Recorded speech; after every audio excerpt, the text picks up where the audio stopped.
ભાદરવી પૂનમના મહામેળા માટે લાખો ભક્તો પગપાળા અંબાજીના દર્શન કરવા માટે નીકળે છે. ક્યારેક જંગલના કાચા રસ્તા અને સુવિધા વિનાનું કપરું સફર કરવું પડતું હતું, પરંતુ અત્યારે દરેક કિલોમીટરના અંતરે આરામ, ચા, નાસ્તો, ભોજનની અઢળક સેવાઓ ઉપલબ્ધ છે.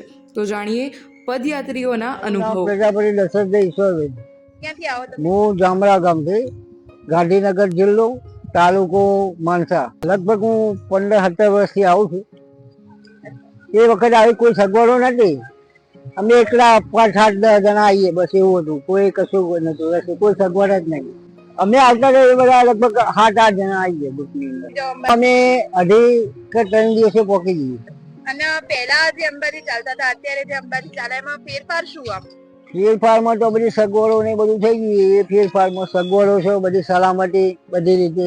પેલા એવું નતું કોઈ સલામતી કે સગવડો કેવી. અંતર કાપતા લગભગ અમે 2.5-3 દિવસ થયા બસ. ગામડાથી અંબાજી જતો. તમે કેમ ચાલુ કર્યું અહીંયા અંબાજી? બસ એક માને એક બે પડતા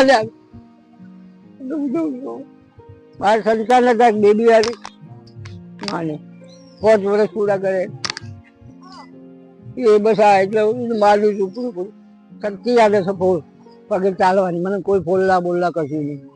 કેટલી થઈ તમારી? મારી ઉંમર લગભગ 65 આસપાસ હશે, 65 ઉપર થઈ નીકળી ગયો. દર્શન કરીને કેવો અનુભવ? બહુ આનંદ થાય,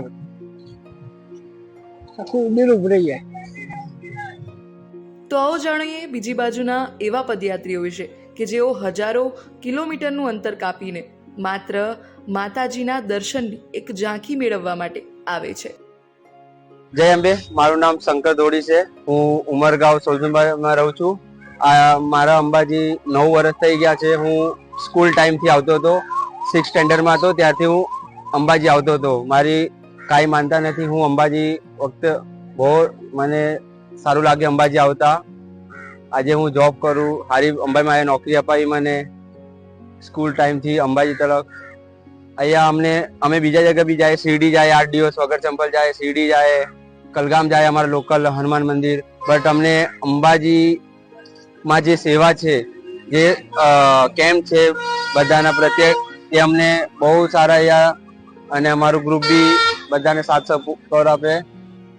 અમારે વખતે મા અંબાના દર્શન બહુ સારા છે અને બહુ અમને સુખ થાય. અરે કે અમને દર્શન મળે, સારી રીતે દર્શન થાય. હર વર્ષે ગબ્બરના બી દર્શન, માં અંબાના બી દર્શન. એવું હતું કે અમારે કોઈ જાતની સેવા બરાબર નથી મળતી. એક દિવસે પહેલી વાર અમે આવ્યા, ખેરાલુ ચાલતા ગયા તો ડાયરેક્ટ રાજસ્થાનની બોર્ડરમાં અમે પહોંચી ગયા. અમારા અંબાજીના દર્શન નથી મળ્યા. એ દિવસે અમે બહુ કોશિશ કરી, દર્શન અમારે નથી મળ્યા. એના પછી બી અમે આમ બી મેં 5-6 દિવસ થાય, મેં બીજા તો આપણે દર્શન આપણે કરી દઈએ. તો અમે માતાજીના દર્શન અમે કર્યા છે. પરિસ્થિતિ એવી છે અમારી કે અમે આ રસ્તામાં સુઈ લેતા હતા.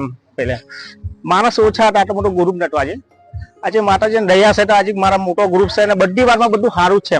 અને હજી મારી ઉંમર 46 જેવી ઉંમર છે મારી, તો બી મારી જ્યાં સુધી મેં જીવતો છે ત્યાં મેં ચાલવાનો જ છું. મેં ભૂલવાનો નથી. આજે મેં છું. આજે મારા છોકરા નાના બાબા બી છે મારા, એના બી હું આટલા નાના છે, એના બી હું લાડો છું. 2 છોકરા આવેલા છે.